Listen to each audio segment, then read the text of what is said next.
నమస్తే. తెలంగాణ రాష్ట్రంలో assembly elections ముగిసినాయి. Congress ప్రభుత్వం తెలంగాణ రాష్ట్రంలో గవర్నమెంట్ ఫామ్ చేసింది. సో అతి త్వరలో పార్లమెంట్ ఎలక్షన్స్ రాబోతూ ఉన్నాయి. సో అసెంబ్లీ ఎలక్షన్లో ఓడిపోయిన భారతీయ జనతా పార్టీ ఖచ్చితంగా పార్లమెంట్ ఎలక్షన్లో 10 సీట్ల పైచిలకు గెలిచి మన ఉనికిని చాటుకోవాలన్న ప్రయత్నం భారతీయ జనతా పార్టీ చేస్తున్నట్టు కనిపిస్తూ ఉంది. సో మీకు అందరూ తెలుసు, చీకోటి ప్రవీణ్ క్యాసినో కింగ్ కాస్త ప్రశాంతంగా ఉన్నట్టు కనిపిస్తూ ఉంది ఈ మధ్య. సో జాయినింగ్ కంటే ముందు, భారతీయ జనతా పార్టీలో జాయినింగ్ కంటే ముందు కాస్త మీడియాలో కాస్త హడావిడి చేస్తూ ఉంటే ఈ మధ్య ఎందుకు కాస్త ప్రశాంతంగా అనిపిస్తూ ఉన్నాడు. కాస్త మందలిద్దామని చెప్పి సో చీకోటి ప్రవీణ్ అన్న ఇంటికి వచ్చిన సో రాష్ట్రంలో జరుగుతున్న తాజా రాజకీయ పరిణామాల గురించి, సో దానికి తోడు జైరాబాద్ నుంచి పోటీ చేసే అవకాశం ఉంటుందన్న చర్చ కూడా జరుగుతూ ఉంది. సో ఇవన్నీ అంశాలపైన మాట్లాడే ప్రయత్నం చేద్దాం. అన్న నమస్తే. నమస్తే. జై శ్రీరామ్. జై శ్రీరామ్ అన్న. ఎందుకు ఈ మధ్య కాస్త ప్రశాంతంగా కనిపిస్తూ ఉన్నారు? బీజేపీలో జాయినింగ్ కంటే ముందు సో మీడియాలో మీ టాపిక్ కాస్త హాట్ టాపిక్గా ఉంటా ఉండే, ఈ మధ్య కాస్త ప్రశాంతత కనిపిస్తూ ఉన్నారు. ఏం లేదన్నా, మంచి అసెంబ్లీ ఎలక్షన్లో గట్టిగా తిరిగిన, గట్టిగా విమర్శించిన, 7 తప్పులు చేసిరో బీఆర్ఎస్ ప్రభుత్వం, దాని మీద నిలదీయడం జరిగింది. వాళ్ళు ఓడిపోవడంలో సరే వీళ్ళు గెలుచుట్లో నా పాత్ర ఏముందో తెలియదు, కానీ వాళ్ళు ఓడిపోవట్లో మాత్రం నాది ఎంతో పర్సెంటేజ్ అయితే ఉంటుంది అన్న, అంత గట్టిగా విమర్శించడం జరిగింది. సో మీరు అనుకున్న స్థాయిలో అసెంబ్లీ ఎలక్షన్లో పనిచేసిన అని అనుకుంటా ఉన్నారా? నేను అనుకున్న స్థాయి కంటే ఎక్కువనే పనిచేస్తాను. నేను పనిచేయడం మాత్రం ప్రతి ఒక్క నియోజకవర్గంలో చీకోటి ప్రవీణ్ అన్న రమ్మన్నారు, క్యాండిడేట్లు రమ్మన్నారు. ఎందుకంటే నాకు ఇర్రెస్పెక్టివ్ ఆఫ్ పార్టీస్ నాకు అభిమానులు ఉన్నారు. సో అట్లా అందరు కూడా రామన్నారు. ఎక్కడ పోయినా జనం బ్రహ్మరథం పెట్టినారు. సో భారతీయ జనతా పార్టీలో ఉన్న కొంతమంది నాయకులు చీకోటి ప్రవీణ్ సేవలు అవసరం లేదు అనుకున్నా కానీ సో మీ అంతలో మీరు భారతీయ జనతా పార్టీ గెలుపు కోసం పనిచేసారు అనుకోవచ్చు. భారతీయ జనతా పార్టీల నాయకులు ఎవరు అనుకోలేదు చీకోటి ప్రవీణ్ సేవలు అవసరం లేదు. కిషన్ రెడ్డి గారు మా గౌరవ అధ్యక్షులు కూడా చెప్పినారు, నువ్వు ఎక్కడ పిలిచినా పో, రాష్ట్రం అంతా తిరుగు అని నన్ను ఎంకరేజ్ చేశారు. వారు ఎంబడి వెళ్ళడం జరిగింది, లక్ష్మణ్ గారు ఎంబడి వెళ్ళడం జరిగింది. ఎక్కడైనా నన్ను గుర్తుపడతారు కాబట్టి ప్రజలు, మాట తీరు నచ్చుతుంది కాబట్టి, సూటిగా మాట్లాడతావు కాబట్టి ప్రజలందరూ పిలవడం జరిగింది. క్యాండిడేట్లు ముఖ్యంగా వెళ్ళడం జరిగింది. సో మీరు జాయిన్ అవుతున్న దానికంటే ముందు కొంత తెలంగాణ రాష్ట్రంలో ఆల్టర్నేట్ బీజేపీయే, కేసీఆర్ ఢీ కొట్టాలంటే బీజేపీ తోటే అవుతుంది అనుకున్నారు. సో మీరు కూడా అదే క్రమంలో భారతీయ జనతా పార్టీలో జాయిన్ కావాలి, రాబోయేది బీజేపీ అని మీరు కూడా అనుకున్నారు, అవునా? అది తప్పది. నేను జాయిన్ అవ్వడం కారణం ముఖ్యంగా నా హిందూ సోదరులకి, హిందుత్వంకి సేవ చేయాలి, గోవును రక్షించుకోవాలి అనే ముఖ్య కారణంగా నేను బీజేపీ పార్టీలో జాయిన్ అవ్వడం. ఏదో పదవులు అలంకరించాలి, పార్టీ పదవులకు వస్తుంది, పవర్లకు వస్తుంది అనే ఉద్దేశం కాదు.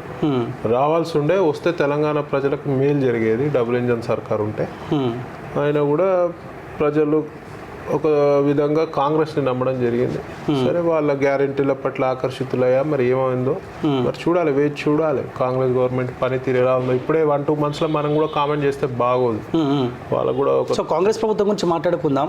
సో ఈ రిజల్ట్స్ చూసిన తర్వాత 8 సీట్లకే పరిమితమైన తర్వాత ఎందుకు బీజేపీలో జాయిన్ అయినా అన్న ఆలోచనలో మీ మైండ్లో వచ్చిందా? ఇప్పుడు అట్లా అనుకోవడం జరగలేదు. బీజేపీలో జాయిన్ అవ్వడం, బీజేపీలో నాకు మోదీ గారి సిద్ధాంతాల పట్ల ఆకర్షితున్నాయి, ముఖ్యంగా జాయిన్ అవ్వడం జరిగింది. ఇవాళ భారతదేశం అంటే ప్రపంచంలో ఒక స్పెషల్ స్థానం కలిగిందంటే అది only because of great Modi గారు. సో వారిని ఇన్స్పిరేషన్గా తీసుకొని నేను భారతీయ జనతా పార్టీలో జాయిన్ అవ్వడం. సో 5-6 months బ్యాక్ గురించి మాట్లాడుకుంటే సో ఖచ్చితంగా భారతీయ జనతా పార్టీ అధికారంలోకి రాబోతుందని చర్చ జరిగింది. దానికి తోడు కాంగ్రెస్ పార్టీ కూడా ఏమీ లేకుండే. కరెక్ట్. కానీ ఎందుకు అధికారం వదులుకున్నారు బీజేపీ? అంటే ఎక్కడ తప్పిదం జరిగింది? మేజర్గా కవితని అరెస్ట్ చేయలేదు అనేది ఒక అభియోగము. కాకపోతే అది అంత ఈజీ కాదు. ఎందుకంటే ఇప్పుడు ఈడీలో జరిగే దర్యాప్తు సంస్థల ఫార్మాలిటీస్, వాళ్ళ సిస్టమ్ వేరే ఉంటుంది. సో ఖచ్చితమైన ఆధారాలు దొరికితే కానీ వాళ్ళు అరెస్ట్ చేయరు. దానివల్ల కాంగ్రెస్ ఒక ప్రూవ్ చేయగలిగింది ఏంటంటే ఒక అభియోగం, బీఆర్ఎస్ బీజేపీ ఒకటి. కానీ బీజేపీ ఎప్పుడూ ఒకటి కాదు. ఇప్పుడు నేను అంత గట్టిగా నేను కాంగ్రెస్ కంటే ఎక్కువ బీఆర్ఎస్ని విమర్శించడం జరిగింది ఎలక్షన్ టైంలో. మరి ఏ లీడర్ నాకు ఫోన్ చేసి చెప్పలేదు, మా పెద్ద లీడర్లు వద్దొద్దు బీఆర్ఎస్ని ఏమనొద్దు అని. ఎంతన్నా ఇంకా అనుమన్నారు. సో ఎప్పటికైనా బీజేపీ బీఆర్ఎస్ ఒకటి కాదు. ఆమెను అరెస్ట్ చేసే విషయం ఈడీ దర్యాప్తు సంస్థ చూసుకుంటుంది, దానికి మా ప్రభుత్వానికి ఏం సంబంధం ఉండదు. కానీ ఈడీ అధికారుల కంటే ముందు మీ పార్టీలో ఉన్న కొంతమంది కీలక నేతలే, ఈవెన్ సెంట్రల్ నుంచి వచ్చిన నాయకులు కూడా ఖచ్చితంగా లోపడేస్తుంది. నేను కూడా చెప్తున్నా అని. ఇప్పుడు ఆధారాలన్నీ కూడా తీసుకోవాలి. ఇప్పుడు కేజ్రీవాల్ గారికి కూడా నోటీసులు పంపిస్తున్నారు. ఇమీడియట్ అరెస్ట్ చేయాలంటే దానికి ఒక ఫార్మాలిటీ ఉంటుంది. దానికి ఇప్పుడు కేసు పెట్టడం కాదు, దాన్ని ప్రూవ్ కూడా చేయాలి కదా కోర్టులో. దాని తగ్గట్టు అన్ని ఆధారాలు సేకరిస్తూ డెఫినెట్గా అరెస్ట్ చేస్తారు. మళ్ళీ అదే మాట కట్టుబడి ఉన్నారు, అరెస్ట్ చేస్తారు. తప్పు చేస్తే డెఫినెట్గా అరెస్ట్ చేస్తారు, ఎవరినైనా అరెస్ట్ చేస్తారు. కానీ ఇదే మాట ఇబ్బంది అయింది కదా అసెంబ్లీ ఎలక్షన్లో మీకు, అరెస్ట్ చేస్తామనే అంశమే.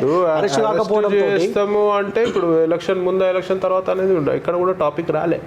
డెఫినెట్గా ఆమె తప్పు చేసింది, దానికి డెఫినెట్గా అరెస్ట్ అవుతుంది. కానీ లిక్కర్ స్కామ్లో ఎవరైతే ఆరోపణలు ఎదుర్కొన్నారో వాళ్ళందరినీ తీసుకొని పోయి 1-2 సార్లు పిలిచి తీసుకొని పోయి లోపడేసినారు. కానీ కవిత దగ్గర ఆగిపోవడంతో ఇక్కడ ఇబ్బంది. అది చెప్తున్నా కదా, ఈడీ అనేది దర్యాప్తు సంస్థ, దేశంలోనే అత్యున్నతమైన దర్యాప్తు సంస్థ. ఆ సంస్థ దాని ప్రోటోకాల్ ప్రకారం పోతుంది. ఇవాళ నా మీద కూడా ఈడీ దాడులు జరిగినాయి కదా, తక్కువ మంది వచ్చి అరెస్ట్ చేసి అట్లా ఉండదు, అది సిస్టమ్ అట్లా ఉండదు. దానికి ఫార్మాలిటీస్ ఉంటాయి, దాని తగ్గట్టు ఆధారాలన్నీ గ్యాదర్ చేసుకొని చేస్తారు. ఇవన్నీ టైం టేకింగ్ ప్రాసెస్. ఇవాళ ఓవర్ నైట్లో ఇప్పుడు ఏదో ఎఫ్ఐఆర్ అయింది, పోలీస్ స్టేషన్లో ఎఫ్ఐఆర్ అయింది, తీసుకుపోయి లోపల ఇష్యూడు అట్లా ఉండదు. అది దర్యాప్తు సంస్థలు ఇంకా చాలా ఉంటాయి, దర్యాప్తు లింకుడు ఉంటాయి, ఒకరి నుంచి ఒకరికి ఆధారాలు సేకరించట్లో చాలా టైం పడుతుంది. కానీ అసెంబ్లీ ఎలక్షన్ల కంటే ముందు ఏమైనా ఈడీ అధికారులు పిలిచిరు, ఎంక్వైరీ చేసిరు, వదిలిపెట్టేసారు.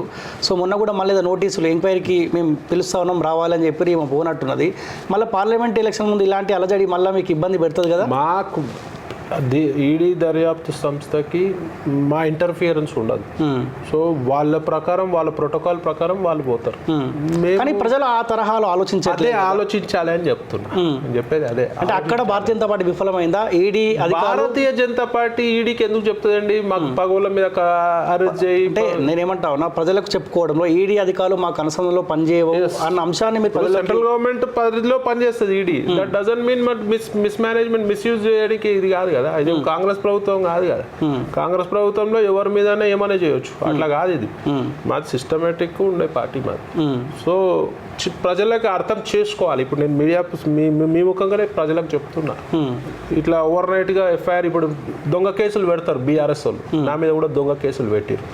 ఇమీడియట్ ఎఫ్ఐఆర్ చెప్పించి నా మీద అరెస్ట్ చేయడానికి ప్రయత్నం చేసారు. అట్లా ఉండదు ఈడీలా, ఏ దర్యాప్తు సంస్థలో కూడా అట్లా ఉండదు. కానీ మీ పార్టీలో చాలామంది కీలక నేతలు, రఘునందన్ రావు కావచ్చు, ఈటెల రాజేందర్ కావచ్చు, సో ఇట్లా ధర్మపురి అరవింద్ కావచ్చు, బండి సంజయ్ కావచ్చు, కీలక నేతలు అని చెప్పిన నేతలు కూడా ఓడిపోయినారు కదా. ఒక బలమైన కారణం అంటే లిక్కర్ స్కామ్, ఈ అవినీతి పైన చర్యలు తీసుకోకపోవడం, ఇదే కారణాల. కాంగ్రెస్ ఇప్పుడు బీఆర్ఎస్ పైన తీవ్ర వ్యతిరేకత వచ్చింది. అహంకారమైన పాలన, హిట్లర్ పాలనను ప్రజలు జీర్ణించుకోలేకపోయినారు. ఒక టైంలో బీజేపీని ఎంచుకునే టైంలో కొన్ని అనివార్య కారణాల వల్ల కొన్ని ప్రాబ్లమ్స్ అయినాయి. దానివల్ల ప్రజలు కాంగ్రెస్ వైపు మొప్పు చూపించారు. ఏవైతే మిస్టేక్స్ ఒకవేళ మా ఉంటే మేము సరిదిద్దుకుంటాం. ప్రజల దగ్గర కూడా మేము ఎప్పుడు కూడా ప్రజల పక్షాన ఉండే పార్టీ బీజేపీ పార్టీ. ప్రజల తరఫున పోరాటం చేస్తాం. మా ఓటింగ్ శాతం కూడా పెరిగింది కదండి. ఓటింగ్ శాతం కూడా మీరు ఓటింగ్ శాతం తోటి సంతోషపడుతుంది. మీ పార్టీలో ఉన్న నాయకులు కొంతమంది కార్యకర్తలు ఏమో అరే అధికారం ఇస్తామని చెప్తే వీళ్ళు ఓటింగ్ శాతం తోటి సంతోషపడుతున్నారు. ప్రజల నిర్ణయాన్ని ఎవరైనా గౌరవించాలి. కర్ణుడి సావుకి 100 కారణాలు, అట్లా బాగా మా డిఫీట్ కూడా 100 కారణాలు ఉన్నాయి. దానిపై ప్రక్షాళన జరుగుతుంది. ఎక్కడెక్కడ మిస్టేక్ చేస్తున్నామో అవన్నీ చూసుకొని దాన్ని కరెక్ట్ చేసుకొని మరి నెక్స్ట్ టైంకి మేము గట్టిగా అవుతామని మేము భావిస్తాం. సో పార్లమెంట్ ఎలక్షన్లో మీ అడుగులు ఎట్లా ఉండబోతున్నాయి అంటే, అసెంబ్లీ ఎలక్షన్లో జరిగిన తప్పిదాలు పార్లమెంట్ ఎలక్షన్లో జరిగే అవకాశం ఉంటుంది. డెఫినెట్గా ఈసారి పార్లమెంట్ ఎలక్షన్లో చాలా మెజారిటీ సీట్లు మేము గెలుస్తాం. మోదీ గారు ప్రవేశపెట్టే స్కీములు, మరి వారు చేసే అభివృద్ధి అన్నీ కూడా ప్రజలలో వివరిస్తూ, మరి అలా ప్రజలు కూడా మోదీ గారు రావాలి, దేశ ప్రధానిగా మళ్ళీ రావాలని చెప్పి ప్రజలు కోరుకోవడం జరుగుతుంది. కాబట్టి మేము అత్యధిక స్థానాలు గెలుచుకుంటామని చెప్పి ఆశాభావం. సో మీరు జైరాబాద్ నుంచి ఎంపీగా పోటీ చేయబోతున్న చర్చ గత కొన్ని రోజులు జరుగుతూ ఉంది. పోటీ చేయాలన్న ఆలోచనలు ఉన్నారా? ఎందుకు ఈ రాజకీయాలు, ఏదో సేవ చేసుకుంటా పోదాం హిందుత్వం పేరుతోటి అన్న ఆలోచన? సేవ చేస్తే కూడా ఇవాళ రేపు ఎన్నో అడ్డుశక్తులు ఉంటాయి కదా. ఇవాళ సేవ మంచి చేద్దాము అంటే కూడా దానికి వ్యతిరేకంగా ఎన్నో శక్తులు పనిచేస్తుంటాయి. వాటిని కేర్ చేయకుండా నాకు బలం కూడా కావాల్సిన అవసరం ఉంది కాబట్టి రాజకీయాలకు రావడం జరిగింది. ముఖ్యంగా ప్రజలకు సేవ చేయాలనే ముఖ్య ఉద్దేశం. సో అడగడం జరుగుతుంది ఓ టికెట్ అయితే. మరి అధిష్టానం ఎలా నిర్ణయం తీసుకుంటుందో, ఏదున్నా అధిష్టాన నిర్ణయాన్ని కట్టుబడి ఉంటాం. సో మీ జాయినింగ్ సందర్భంలో కూడా కొంతమంది అడ్డుకునే ప్రయత్నం చేసిరు. జాయినింగ్ కూడా ఎంపీ టికెట్ విషయంలో కూడా అడ్డుకోవాలన్న ప్రయత్నం మీ పార్టీలో ఉన్న నేతలు ఎవరైనా చేస్తూ ఉన్నారా? చీకోటి ప్రవీణ్కు టికెట్ ఇచ్చినా, లేకపోతే రేపు పొద్దుగాల గెలిచినా భారతీయ జనతా పార్టీలో ఉన్న కీలక నేతలకు ఇబ్బంది అయ్యే అవకాశం ఉంటుంది, టికెటే ఇవ్వద్దు అన్న ఆలోచనలో మీ పార్టీ? అట్లాంటిది ఏమి ఉండదండి, అట్లాంటిది ఏమి ఉండదు. అధిష్టానం ఇప్పుడు ఈడ నేను గెలిచేది ఉంటే ఎవరు ఆపలేరు. ప్రజలు కోరుకుంటే ఎవరు ఆపలేరు. సో ఇది ఇంకోటి ఇక్కడ టికెట్స్ విషయం వచ్చి అధిష్టానం చూస్తుంది, ఢిల్లీలో చూస్తుంది, పెద్ద లీడర్ల నేతృత్వం జరుగుతుంది. ఇక్కడ తొక్కాలని కూడా నన్ను ఎవరు ప్రయత్నం చేస్తలే, అందరు కూడా నాతో బాగుంటారు, ఎంకరేజ్ చేస్తారు. అన్ఫార్చునేట్గా జాయినింగ్ అప్పుడు ఏదో డిఫరెన్సెస్ వచ్చినాయి, మిస్కమ్యూనికేషన్ ఉండే, సో దానివల్ల కొంచెం డిలే అయింది. కానీ పార్టీ హ్యాపీగా తీసుకురు కదా నన్ను. కానీ రెడీగా ఉన్నారా పోటీ చేయడానికి జైరాబాద్ నుంచి ఒకవేళ పార్టీ అవకాశం ఇస్తే డెఫినెట్గా రెడీగా ఉన్నా. నేను నిలబడితే నాకు టికెట్ వస్తే మాత్రం ఖచ్చితంగా గెలుపుతోటే వస్తాను. కానీ మీ పార్టీకి అనుకూలంగా పరిస్థితులు కనిపిస్తూ ఉన్నాయా ఎంపీ ఎలక్షన్లో కూడా? అసెంబ్లీ ఎలక్షన్లో కంప్లీట్గా అసెంబ్లీ ఎలక్షన్లు వేరే, ఇప్పుడు ఏమన్నా మేము తప్పులు చేస్తే ఇక్కడ సరిదిద్దుకునే అవకాశం వచ్చింది. ప్లస్ ఇక్కడ మోదీ గారు ఉన్నారు, మోదీ గారు చరిష్మా ఉంది. మేము సెంట్రల్ గవర్నమెంట్లో ఒక స్కామ్ అన్న ఉందా అండి? వీళ్ళు చేసిన 10 ఏళ్ళ అడ్డగోలు స్కాములు బీఆర్ఎస్ ప్రభుత్వం ఇలా ఎవరిని నమ్మే పరిస్థితి లేదు. మోదీ గారు బొమ్మ మోహన్ గారు ఎవరిని నమ్మే పరిస్థితుల్లో లేరు జనాలు. మోదీ గారిపై విశ్వాసం ఉంది. కానీ 2 సార్లు మీ పార్టీకి సెంట్రల్లో అవకాశం ఇచ్చారు. సో కొంత సమాజం ఆలోచిస్తే మార్పు రావాలని. హ్యాట్రిక్ కర్ణాటకలో కాంగ్రెస్, తెలంగాణలో కాంగ్రెస్, హ్యాట్రిక్ అండి. దేశం బాగుండాలంటే మోదీ గారు కొట్టేయాలి, సింపుల్. అంటే మోదీ బొమ్మతోటి మీరు ముందుకు పోతారు? డెఫినెట్లీ మా లీడర్ అయినా, మా సుప్రీం అయినా తప్పేం లేదు. ఇవాళ పాకిస్తాన్ కానీ, బంగ్లాదేశ్ కానీ, ఇవాళ చైనా కానీ భయం ఉందంటే ఓన్లీ మోదీ గారు చూసి భయపడుతున్నారు. ఇక వీళ్ళు ఉన్నప్పుడైతే ఎట్లుంటే మీకు కథలు తెలిసింది. ప్రతోడు కయ్యాన్ని కాలు దిగుతున్నాయి. ఇలా పరిస్థితి లేదు. ఇండియా దిక్కు చూడాలంటే భయపడే పరిస్థితి. ఇలా అగ్రరాజ్యాలు కూడా ఇండియాతోటి స్నేహం కోరుకుంటున్నారు, కానీ ఎవరైనా వైరం కోరుకుంటున్నారు. ఓన్లీ అంటే మోదీ గారిని చూసే. సో రేవంత్ రెడ్డి దూకుడు కాస్త కనిపిస్తూ ఉంది. సో బీజేపీ అంటే 8 సీట్లకే పరిమితమైంది, బీఆర్ఎస్ పార్టీ 39 సీట్లకు పరిమితమైంది.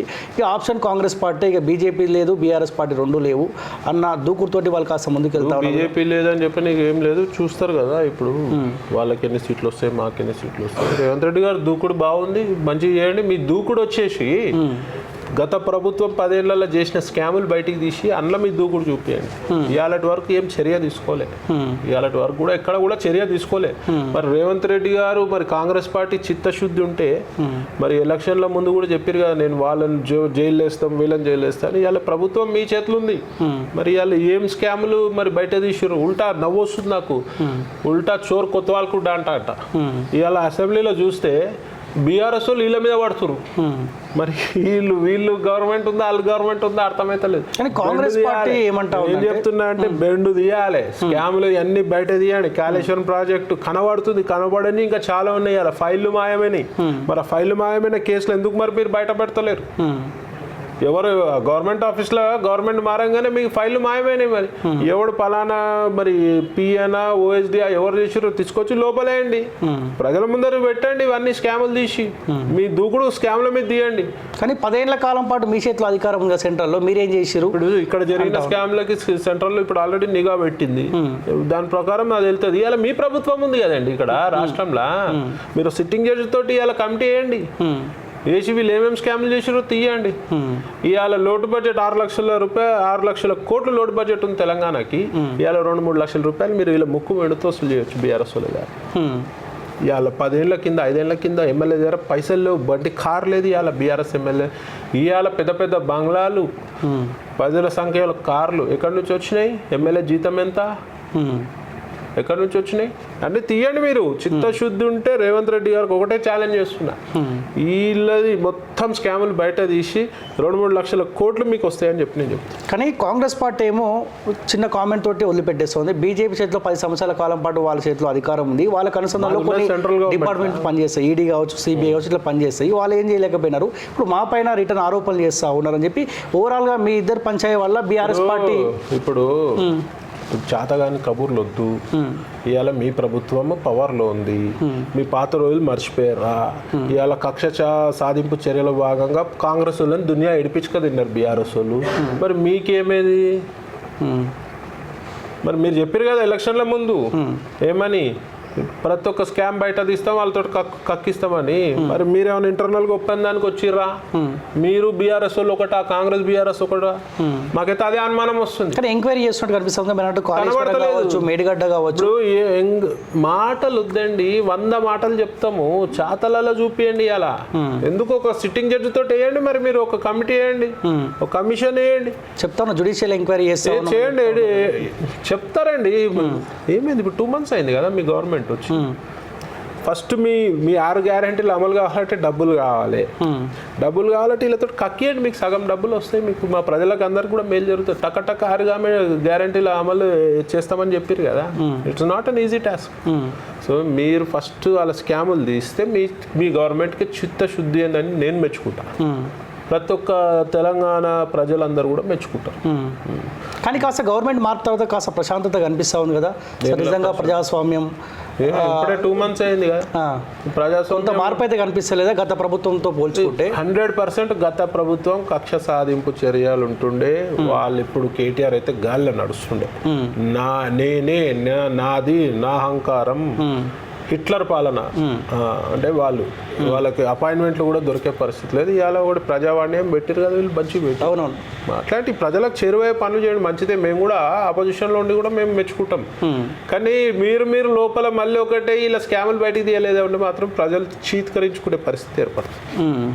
ఓకే, కేటీఆర్ అంటా ఉండు పులి బయటికి రాబోతా ఉంది, కేసీఆర్ అంట బయటికి రాబోతాడంట పులి. జూలో పెట్టుకోమనండి పులి. పులి ఏంది? పులి మనుషులు మింగ నీకు వస్తున్నట్న. ఆల్రెడీ 10 ఏళ్ళు మింగింది సరిపోలే.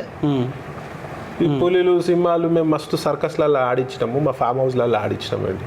అవన్నీ వేస్ట్ డైలాగులు. ఆల్రెడీ పులిని చీ అని ఎలగొట్టారు. ఫామ్ హౌస్ కి పరిమితం చేసిరు పులిని. కానీ పులి రెస్ట్ తీసుకొని ఇంకేం రెస్ట్? ముసలి పులి ఉరక శాత కాదు, నడవ శాత కాదు. ఆ పులి పని అయిపోయింది, బీఆర్ఎస్ పని అయిపోయింది.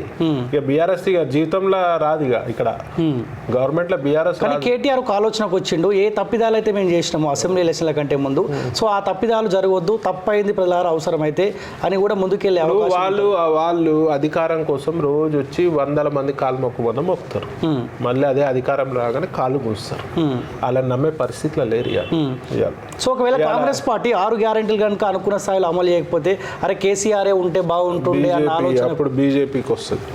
ఆల్రెడీ వీళ్ళకి 10 ఏళ్ళు ఇచ్చిర్రు. బీజేపీ వస్తుంది, నెక్స్ట్ గవర్నమెంట్ కూడా బీజేపీ. కానీ అసెంబ్లీ ఎలక్షన్లో కూడా వాస్తవాలు మాట్లాడుకుంటే మీకు ఇద్దామని ప్రజలు రెడీగా ఉండే, కానీ మీరు వద్దనుకున్న మాట కదా. మేము వద్దనుకునేది ఏం లేదు. ఏవో కొన్ని లోపాలు జరుగుంటాయి. ప్రజలు మాకు జూటకోరు మాటలు రావు, ప్రజలను మభ్య పెట్టే మాటలు రావు. ఇవాళ కాంగ్రెస్ వాళ్ళు చెప్పారు కదా 6 గ్యారెంటీలు, ఇది ఎన్ని రోజులు అమలు చేస్తారో చూద్దాం. తర్వాత నేను కూర్చొని మాట్లాడదాం, 1 year తర్వాత కూర్చొని మాట్లాడదాం. సో టికెట్ ఇచ్చినా ఇవ్వకపోయినా భారతీయ జనతా పార్టీ జెండా కోసం పనిచేస్తారా, లేకపోతే ఇవ్వకపోతే కాంగ్రెస్ పార్టీలోకి? ఇప్పుడైతే ఏం ఆలోచన లేదు, నాకైతే ఏం ఇంట్రెస్ట్ లేదు. నేను హిందుత్వం గురించి పోరాడతా కాబట్టి నేను బీజేపీలోనే ఉంటారు. కానీ జైరాబాద్ నుంచి మీరు అనుకున్న ఆ సెగ్మెంట్ నుంచి చాలామంది టికెట్ ఆశిస్తారు. రచనారెడ్డి అడ్వకేటు, సంగప్ప గతంలో ఎమ్మెల్సీగా పోటీ చేసిన ఆయన, ఇట్లా చాలామంది పేర్లు వినిపిస్తూ ఉన్నాయి. కానీ వాళ్ళని కాదని చెప్పి చీకోటి ప్రవీణ్కి ఎందుకు టికెట్ ఇస్తారని మీరు అనుకుంటారు? చీకోటి ప్రవీణ్ ఒక సేవాభావం కలిగిన వ్యక్తి, దైవ భక్తుడు, గోసేవకుడు. ఇలా ప్రజల మంచి చెడ్డ చూసుకోగలుగుతాడు. ఇలా ప్రజలు ఎంబడి ఉండగలుగుతారు. నన్ను ఉంటే నేను పోయి 1 వారం రోజులు గుడిసెల వంట గుడిసెలు తింటా. నాకు భేదాలు ఏం లేవు. నేను ఎప్పుడు కూడా అందుబాటులో ఉండే లీడర్ని. ఇవాళ నేను రాజకీయాలకు రాకముందుకే నా ఇంటికి ఎవరు వచ్చినా ఖాళీ చేతుడు పోతుంది. ఏ అవసరం వచ్చినా ఇవాళ నేను స్పందిస్తా. ముఖ్యంగా హిందువుల పట్ల ఎక్కువ స్పందిస్తా, హిందువులపై దాడిని ఖండిస్తూ స్పందిస్తా. సో అదొక క్వాలిఫికేషన్ చాలు. నేను అక్కడ నాకు దునియా మంది అభిమానులు ఉన్నారు. అందరూ కూడా నన్ను ప్రజలు కోరుకుంటూ రావాలని చెప్పి. సో ప్రజలు కోరుకుంటే మరి పార్టీ ఇవ్వాలి, ఆలోచన చేయాలి. మరి చూద్దాం. జైరాబాద్ ప్రజలు అనుకుంటారా చీకోటి ప్రవీణ్? తెలంగాణలో ఉన్న 90% ప్రజలకు నేను ఇష్టం. జైరాబాద్, ముఖ్యంగా జైరాబాద్ యువతరం ఈ ప్రజలు మాత్రం ప్రవీణ్ అన్న రావాలని చెప్పి గట్టి నిశ్చయంతో ఉన్నారు. మరి పార్టీ ఏం చేస్తుందో చూడాలి. ఏదన్నా పార్టీ సిద్ధాంతాలకు కట్టుబడి. కానీ జైరాబాద్ ప్రజలు నిజంగా మిమ్మల్ని కావాలని కోరుకున్నప్పుడు పార్టీ ఒకవేళ మీకు టికెట్ ఇవ్వకపోతే ప్రజల ఆ నిర్ణయాన్ని ధిక్కరించిన వాళ్ళు అవుతారు కదా మీ పార్టీ వాళ్ళు అట్లయితే అది అట్లా ఆలోచనలు ఉంటారా లేకపోతే సర్వేల ఆధారంగానే ఇస్తాము ఇప్పుడు సర్వేలో వచ్చినా నా పేరే రావాలి మరి 100% నా పేరే వస్తుంది. మీ పార్టీలోనే కొంతమంది చెప్తా ఉన్నారు పార్లమెంట్ ఎలక్షన్లో అభ్యర్థులు సో ఫ్లైట్ నుంచి దిగిన వాళ్ళకే టికెట్లు ఇవ్వబోతున్న చర్చ జరుగుతూ ఉంది. దిగలే అట్లా ఉండదా మీకు కాదు నేను అంటుంది సో పార్టీ జెండా ఇప్పుడు మోసుకున్న వాళ్ళు కాకుండా పార్టీ ఏ నిర్ణయం తీసుకున్నా పార్టీ అభివృద్ధికి తీసుకుంటుంది. సో పార్టీ ఏ నిర్ణయం తీసుకున్నా పార్టీకి కట్టుబడి ఉండాలి అంతే, ఇంకా వేరే మాట లేదు. ఒక క్రమశిక్షణ కలిగిన పార్టీ ఏదన్నా ఉంది అంటే బీజేపీ పార్టీ. సో మేము బీజేపీ పార్టీలో ఇప్పుడు ఆ రోజు నా ఫస్ట్ జాయినింగ్ అయినప్పుడు ఆపినప్పుడు కూడా నేను ఒక క్రమశిక్షణ గల సైనికులకు నేను బీజేపీ పార్టీలోకి వస్తున్నా కాబట్టి క్రమశిక్షణతో గమ్మున వెళ్ళిపోయినాం. చూసారు కదా మా అభిమానులు కార్యకర్తలు ఏమైనా గడబడి చేసి స్మూత్గా వెళ్ళిపోయినాం. అదే నిబద్ధతతోటి ఉండాలి. సో చివరిగా బండి సంజయ్ మార్పు ఏమన్నా ఇబ్బందికరంగా మారిందా మీ అసెంబ్లీ ఎలక్షన్లో? బండి సంజయ్ ఉంటే కొంత ఇప్పుడు పార్టీ నిర్ణయాన్ని అందరు గౌరవించాలి, అధిష్టానాన్ని. పార్టీ ఏది నిర్ణయిస్తే దానికి మేము కట్టుబడి ఉంటాం, దాని మీద మాట్లాడడానికి ఏముంటుంది. సరే అది పార్టీ నిర్ణయం కావచ్చులే కానీ వాస్తవాలు మాట్లాడుకుంటే బండి సంజయ్ అధ్యక్ష హోదాలో ఉంటే కొంత దూకుడు ఉండేది, బాగుండేదేమో. అంటే వద్దనుకోనే తప్పించరు. ఇప్పుడు అప్పటికి నేను పార్టీలో జాయిన్ కాలేదు. నాకు పెద్ద దాని మీద నేను అప్పుడు అంత మైండ్ పెట్టలేదు దేని గురించి అనేది కూడా తెలియదు. కాకపోతే సంజయ్ అన్న ఒక మంచి నాయకుడు, సంజయ్ అన్న కూడా మంచి నాయకుడు, కిషన్ రెడ్డి గారు కూడా మంచి నాయకుడు. కిషన్ రెడ్డి గారు పార్టీని మొత్తం విధేయత ఎవరన్నా ఉందంటే కిషన్ రెడ్డి గారు. సో పార్లమెంట్ ఎలక్షన్లో కూడా ఈయన సారథ్యంలోనే 100% కిషన్ రెడ్డి గారు సారథ్యంలో జరుగుతుంది. ఎన్ని సీట్లు గెలుస్తారన్న పార్లమెంట్ పరిధిలో? మేమైతే 10+ అనుకుంటాం. 10+ ఖచ్చితంగా. ఒకవేళ కనుక పార్లమెంట్లో కనుక మీకు టికెట్ వచ్చినా రాకపోయినా సో ఈ 10 సీట్లు కాస్త అటు ఇటు అయినా కానీ భారతీయ జనతా పార్టీ నమ్ముకొని అదే పార్టీలో ఉంటారు 100%. Okay, anyway thank you so much అన్న. Thank you. సో ఇది చీకోటి ప్రవీణ్ గారితో స్పెషల్ ఇంటర్వ్యూ చూస్తామండి college TV. Thank you so much.